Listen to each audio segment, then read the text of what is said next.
नमस्कार भैया बहनी, हमारे यूट्यूब चैनल में आप सबका स्वागत है। हम एक गणेश जी का बहुत अच्छा भजन लेके आई है।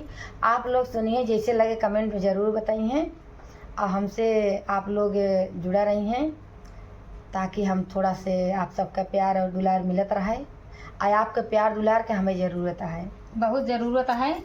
अब गणेश जी से आज फिर चलते हैं मांगे। बोला गणेश भगवान की जय।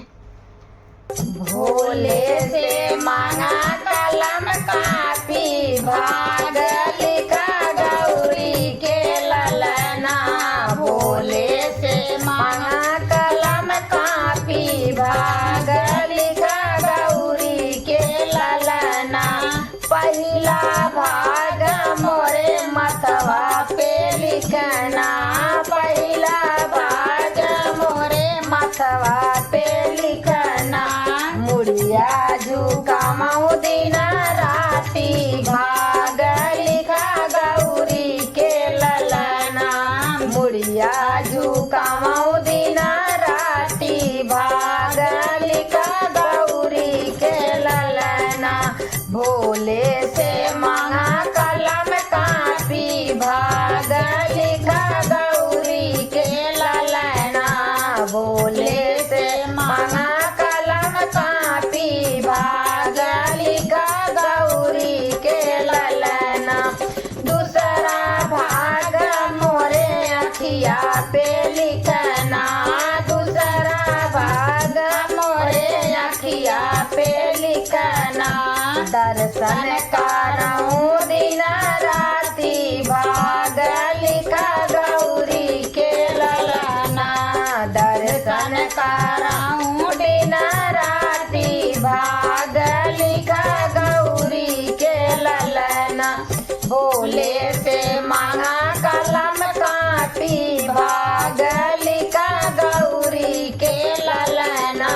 भोले से मांगा कलम कापी, भाग लिखा गौरी के ललना।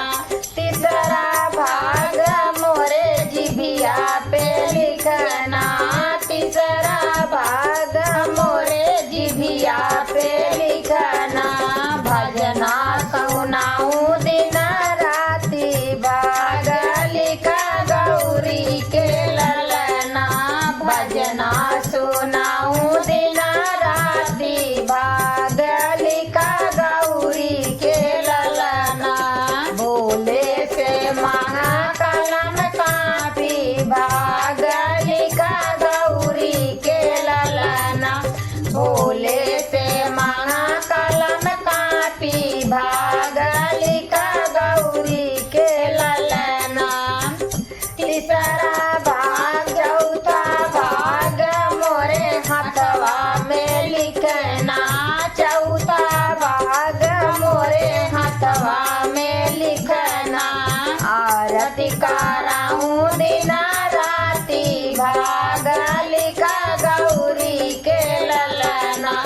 आरती कराऊं दिन राती, भाग लिखा गौरी के ललना।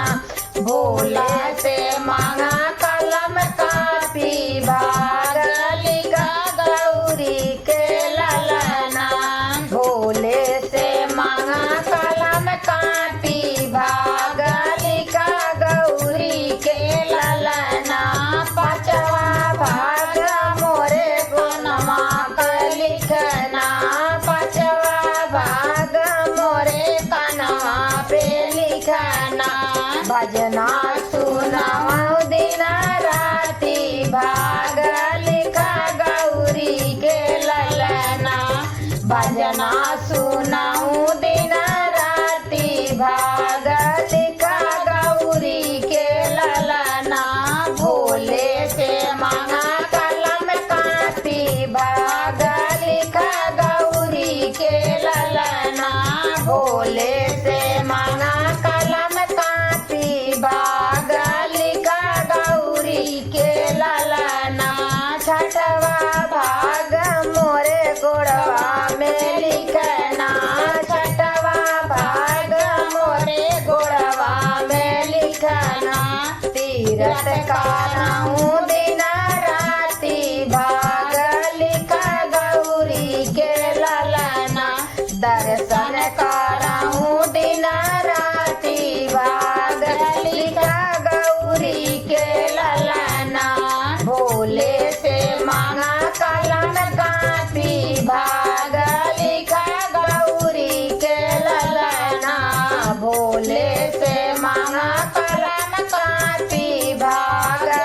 लिखा गौरी के ललना छठवा सतवा भाग मोरे गोदिया में लिखना सतवा भाग मोरे गोदिया का लिखना ललना खेला दिन राति भाग लिखा गौरी के ललना ललना खेला दिन राति भाग लिखा गौरी के ललना भोले से मांगा कलम कापी भाग लिखा गौरी के ललना भोले से मांगा कलम कापी भाग लिखा गौरी के ललना अठवा भाग मोरे सजना पे लिखना अठवा भाग मोरे